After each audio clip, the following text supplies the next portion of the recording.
और इसी बीच इंदौर से एक बड़ा अपडेट आप तक पहुंचा दें। भारतीय जनता युवा मोर्चा के शहर उपाध्यक्ष पर धोखाधड़ी का आरोप लगा है।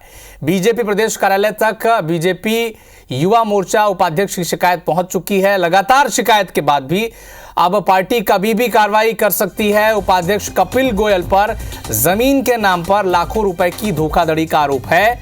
कई व्यापारी पहले ही पुलिस को इसके खिलाफ शिकायत कर चुके हैं और अब लगातार धोखाधड़ी के मामले में इस तरह के मामले सामने आने के बाद हो सकता है कि भारतीय जनता पार्टी इन पर कार्रवाई कर दे।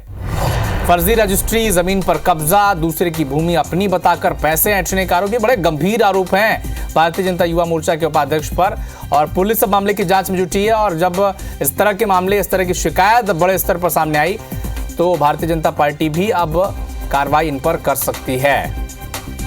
तो गंभीर आरोप जमीन धोखाधड़ी से जुड़ा इन पर है। दूसरों की जमीन अपना बताकर पैसे ऐंठते हैं, यह आरोप लगा है और फर्जी रजिस्ट्री कराते हैं। जमीन के नाम पर धोखाधड़ी का आरोप इनके नाम पर है। तो गंभीर आरोप है और भारतीय जनता युवा मोर्चा के शहर उपाध्यक्ष के खिलाफ अब बीजेपी कभी भी कार्रवाई कर सकती है, ऐसा माना जा रहा है।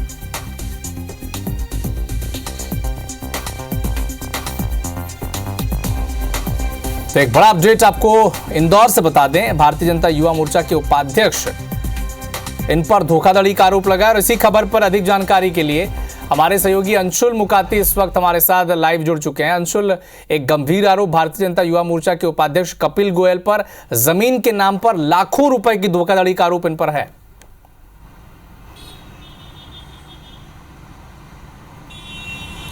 जी बिल्कुल अविनाश, आपको बता दूं कुछ दिनों पहले भी हमने खबर दिखाई थी कि इंदौर में एक व्यापारी ने एमजी रोड थाने में शिकायत की थी, जिसमें कि भारतीय जनता युवा मोर्चा के शहर अध्यक्ष सौगात मिश्रा और उपाध्यक्ष कपिल गोयल पर 2 करोड़ रुपए ठगने के आरोप जो है वो लगाए गए थे। एक व्यापार में इन्वेस्टमेंट के नाम पर यह पूरी राशि जो है कपिल गोयल के द्वारा सौगात मिश्रा की उपस्थिति में ली गई थी, जिसकी शिकायत की गई थी।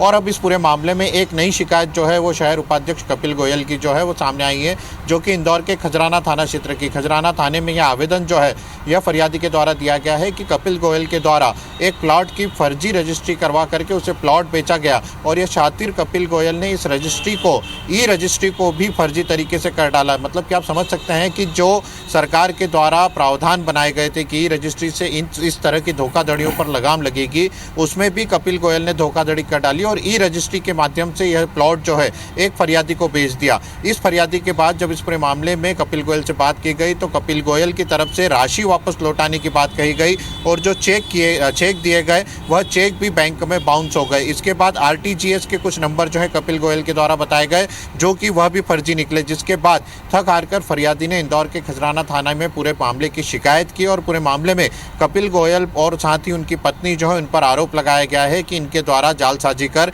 इन्हें जो प्लॉट है फर्जी व्यक्ति से मिलवा करके फर्जी तरीके से बेच दिया और उसमें नकली दस्तावेज जो है वो तैयार करके वह दस्तावेज जो है उन्हें दिखाए गए। कहीं ना कहीं एक बड़ा मामला जो है अब ये सामने आया है और इस पूरे मामले की शिकायत जो है बीजेपी को भी की गई है। इससे पहले भी जो व्यापारी ने शिकायत की थी उसमें प्रधानमंत्री से लेकर मुख्यमंत्री तक सभी को इसकी शिकायत जो है इस मामले की शिकायत की गई थी और अब दूसरी बार यह शिकायत जो है यह बीजेवाईएम के जो शहर उपाध्यक्ष कपिल गोयल उनकी की गई है। और यह भी संभावना जताई जा रही है कि जल्द से जल्द पार्टी, क्योंकि जिस तरह से लगातार कपिल गोयल की शिकायतें सामने आ रही है, उसके बाद यह अब उम्मीद की जा रही है कि जल्द से जल्द कपिल गोयल जो है उस पर पार्टी किसी प्रकार का एक्शन जो है वह दिखा सकती है, क्योंकि लगातार ठीक है। आप नजर बना के रखें अंशुल, आपसे हम लगातार इस पूरे विषय पर आगे भी अपडेट लेते रहेंगे। शुक्रिया तमाम जानकारी के लिए।